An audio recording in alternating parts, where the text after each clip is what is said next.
Anda kembali ke segmen khusus Money Talks bersama saya Aneka Wijaya dan saat ini kami masih bersama dengan Wholesale Banking Director UOB Indonesia Harapan Kasan. Ya Pak Harapan, melanjutkan dialog kita dari sebelum jeda tadi, kalau kita melihat Kementerian SDM ini sudah ada sekitar 300 perusahaan yang katanya rutin melaporkan tingkat efisiensi energinya ke dalam aplikasi pelaporan online manajemen energi atau POM begitu ya. Dan untuk kedepannya mungkin diharapkan akan lebih banyak lagi korporasi yang siap mendukung program dekarbonisasi agar dapat mewujudkan target NZE pada 2060. Terkait dengan hal ini, lalu bagaimana tanggapan UOB Indonesia dan strategi apa yang sudah disiapkan untuk bisa membantu menerapkan ESG yang baik dan juga mendukung percepatan dekarbonisasi? Ya Mbak Aneka, kalau kita lihat tadi 300 company masih adalah satu pertumbuhan yang bagus ya, tapi saya rasa memang masih banyak lagi korporasi kita yang bisa melakukan hal tersebut sebenarnya ya. Nah, kalau kita lihat sekarang perusahaan-perusahaan besar ini sudah memang sangat aware tentang ESG dan dekarbonisasi tadi ya. Nah, apa yang kita perlu lakukan ini adalah saya rasa kita terus harus melakukan edukasi ya, dan juga dengan media ya, juga dengan nanti CNBC kita juga bisa melakukan seminar ataupun kita bicara sosialisasi ya, karena masih banyak perusahaan-perusahaan menengah ini yang belum terlalu paham bagaimana mengimplementasi ya.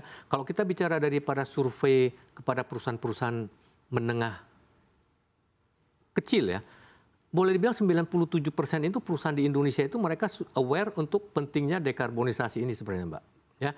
Tapi memang untuk merealisasi ini ada banyak hal yang lagi dipertimbangkan ya, terutama kalau misalkan mereka itu katakanlah kepingin melakukan investment di green atau renewable energy ya, seperti apa cost benefitnya ya. Tentunya sebagai pengusaha kan mereka akan melihat dari segi commercial point-nya. Kalau misalkan dengan energi yang lama dengan yang baru itu seperti apa perbedaannya gitu ya. Nah, ini tugas kita tentunya sebagai perbankan yang saya rasa sekarang juga OJK juga sangat mendorong ya bank-bank ini untuk membantu daripada sustainable financing ini ya. Nah, untuk kita sendiri sebenarnya program kita itu cukup banyak ya, yang sudah kita launching ya. Tapi saya pikir sih memang at the end itu adalah nasabah itu bagaimana kita memberikan satu pemahaman ya, dan juga satu financial plan ya, sehingga mereka merasa bahwa investment ini bukan hanya memang dari segi lingkungan itu memang bermanfaat ya, tapi dari segi keuangan itu juga memang visible ya untuk mereka itu terapkan gitu ya. Mungkin yang challenge ini kalau misalkan saya lihat ini adalah sekarang ini memang kalau kita bicara energi coal ini relatifly masih lebih murah dipakai oleh pengusaha-pengusaha gitu ya. Nah, kalau misalkan mereka itu harus rubah kepada katakanlah solar atau yang lain, seperti apa diferensiasinya gitu ya kan. Kalau kita bicara mungkin 100% dirubah dalam satu saat, bisa jadi itu agak challenge ya, tapi mungkin yang kita lihat ini adalah nasabah-nasabah itu atau pengusaha itu secara bertahap mereka itu bisa memahami seperti 20%, 30% dulu disesuaikan ya, over time mungkin baru akan kontribusinya lebih besar. Ya, jadi saya rasa edukasi dan juga secara financial bagaimana kita mempackage ini menjadi sesuatu yang visible itu yang harus terus kita lakukan. Ya, tentunya mungkin dengan media masa terus harus kita bersama-sama ya, karena kan puluhan ribu ya pengusaha yang ada ya. Jadi kalau kita bicara ini mungkin akan a long journey lah untuk kita lakukan bersama.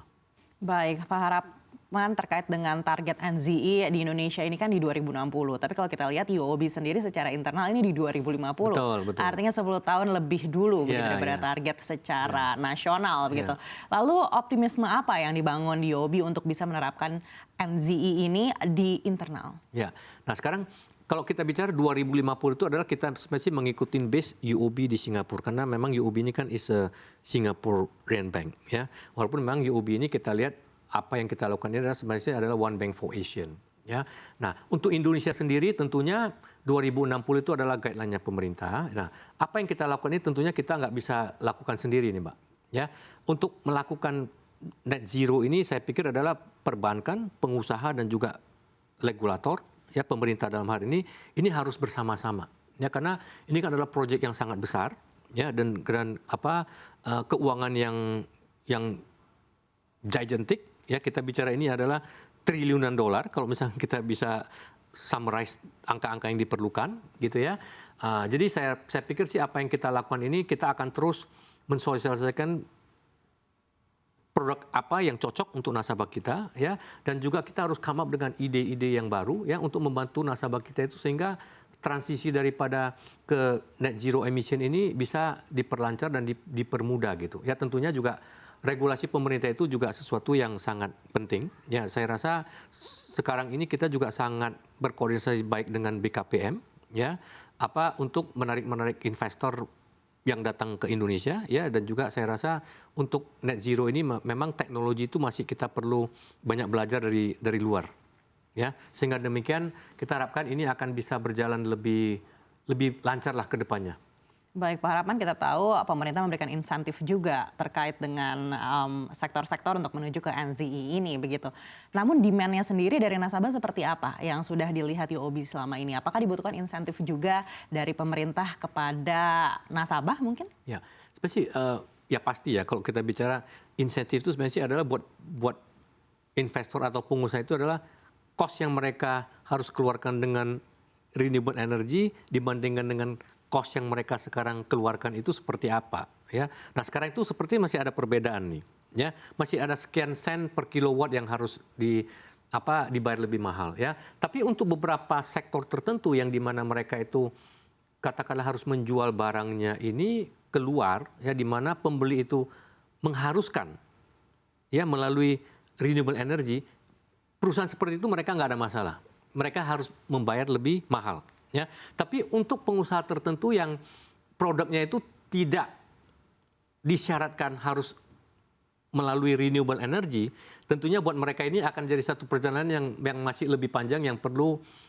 pemikiran dan juga upaya daripada kita dan pemerintah bersama-sama untuk membantu mereka sehingga bisnisnya tetap bisa menjadi kompetitif, Mbak. Baik, lalu bagaimana dengan demand investor untuk berinvestasi di Indonesia? Proyek-proyek seperti apa yang menarik investor? Sebenarnya kalau kita bicara di Indonesia cukup banyak sektor yang menarik sebenarnya, Mbak. Ya, walaupun kita lihat memang akhir-akhir ini memang industri mineral ini yang lebih dominan. Ya, bukan hanya cuma dominan, tapi memang industri daripada mineral ini memerlukan capex yang sangat besar. Ya, kalau kita lihat seperti industri smelter gitu ya, itu satu smelter itu bisa billion of dollar. Ya, bukan bicara ratusan juta gitu. Jadi billion itu berarti sudah triliunan gitu ya. Nah, tapi ini juga menjadi satu opportunity yang besar karena Indonesia ini bagaimanapun ya untuk industri mineral ini tidak banyak negara itu yang bisa bersaing dengan kita gitu ya. Nah, cuman memang pertanyaan adalah apakah ada dampak negatifnya daripada industri ini kalau misalkan kita continue expand in that size gitu ya.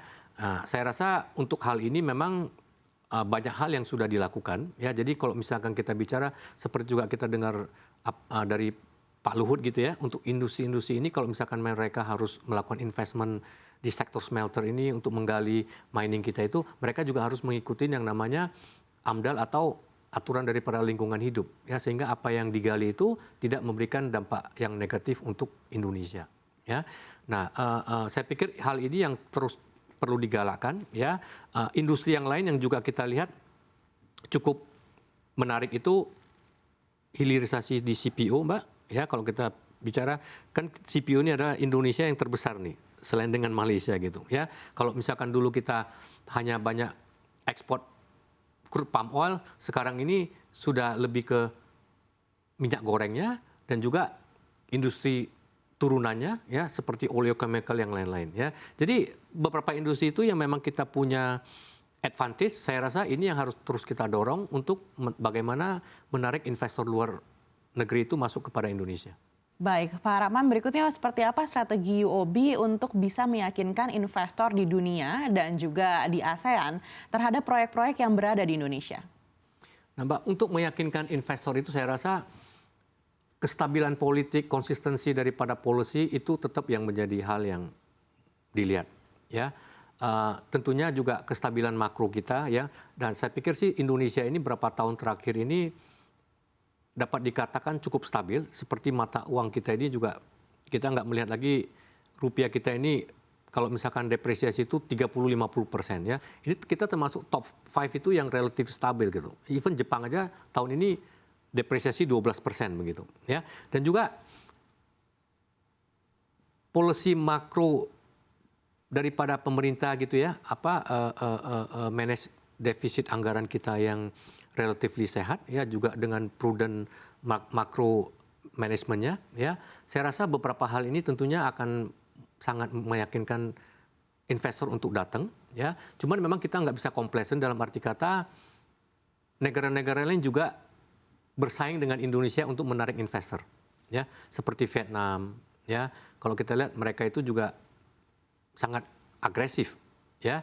Cuman memang kita, seperti yang tadi kita sampaikan, ada hal-hal yang mereka tidak bisa bersaing atau memiliki nilai tambah ya. Jadi kalau misalkan Indonesia ini kita harus terus mengupayakan apa yang menjadi kelebihan kita yang tidak dimiliki oleh negara lain ya, ditambah dengan faktor makro yang kita bicara kestabilan dari segi policy dan politik. Saya rasa akan banyak sekali industri yang akan bisa kita datangkan ya, dan juga tentunya akan membawa investment dan juga pengaruh kepada unemployment ya.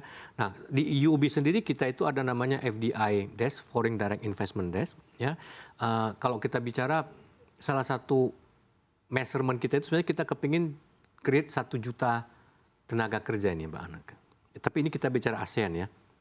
Nah, cuman yang menariknya adalah seperti apa yang sudah terjadi di ASEAN itu, kita so far itu bisa generate 176 employment ya. Nah, dari 176.000 ini 86.000 itu di Indonesia. Jadi Indonesia itu mencakup hampir 45-46% gitu ya. Jadi kalau misalkan kita bisa konsisten ya untuk get this kind of FDI masuk ya, mungkin kita akan bisa get kira-kira 450.000 punya tenaga kerja ya dari 1 juta yang UOB Group canangkan gitu. Baik, ini diapresiasi juga rencana Bapak dalam UOB ini untuk bisa menciptakan 1 juta lapangan kerja oleh Menko Perekonomian Airlangga Hartarto begitu. Dan seperti apa strategi yang mungkin disiapkan untuk bisa menciptakan 1 juta lapangan kerja di ASEAN, terutama di Indonesia? Seperti yang Bapak katakan tadi, mungkin bisa 450.000? Ya, jadi memang begini, industri itu juga macam-macam, ada yang labor intensif, ada yang tidak terlalu labor intensif. Ya, tapi kita tidak bisa milih-milih. Ya, apa yang kita lakukan ini adalah seperti post GTA kemarin ya. Kita melakukan gathering untuk nasabah-nasabah ASEAN itu dari Thailand, dari Malaysia dengan pengusaha-pengusaha Indonesia ya, untuk memperkenalkan kalau misalkan ada industri yang mereka bisa partners ya, atau juga mungkin industri yang mereka itu bisa increase trade flow antara Indonesia dengan negara yang lain ya. Nah, juga kesempatan itu kita juga dengan Chinese company ya. Kita kemarin itu ada kira-kira 38 Chinese company yang sebagian itu sudah ada di Indonesia, sebagian itu yang masih belum, yang akan melihat peluang di Indonesia. Seperti kita bicara di EV industry ya. Nah, kalau misalkan itu memang kejadian, itu akan mencakup tenaga kerja yang lumayan gede ya. Kalau kita bicara seperti industri otomotif itu kan, itu pasti sudah di atas puluhan ribu itu, Mbak. Ya, jadi apa yang kita lakukan ini, saya rasa kita harus konsisten ya untuk bring Indonesia ini di mata ASEAN, di mata Asia ya, untuk menjelaskan peluang investasi Indonesia seperti apa yang menjadi kelebihan kita ya, sehingga dengan demikian kita bisa bring more company to Indonesia. Ya, itu yang saya rasa yang menjadi tujuan utama kita. Tentunya kalau misalkan lebih banyak company yang masuk berinvestasi, peluang untuk menciptakan tenaga kerja itu pasti akan semakin besar ya. Nah, tapi satu hal juga yang saya lihat ya, 3 tahun terakhir ini investment value dan juga dari segi kontribusinya itu boleh dibilang hampir kira-kira 2/3 daripada apa yang dilakukan 10 tahun terakhir ini, Mbak. Ya, jadi apa yang dilakukan pemerintah terutama ya 5 tahun terakhir ini saya rasa sih sudah sangat pas sekali ini. Ya, ini bisa kita lihat daripada investment flow yang masuk dan juga lapangan kerja yang diciptakan. Ya, hopefully ini akan bisa kita replicate untuk another 10, 15, 20 years. Baik, mulia sekali rencananya 1 juta lapangan kerja untuk di ASEAN. Kita doakan semoga tercapai. Sekali lagi terima kasih Wholesale Banking Director UOB Indonesia, Harap Mankasan, sudah bersama kami.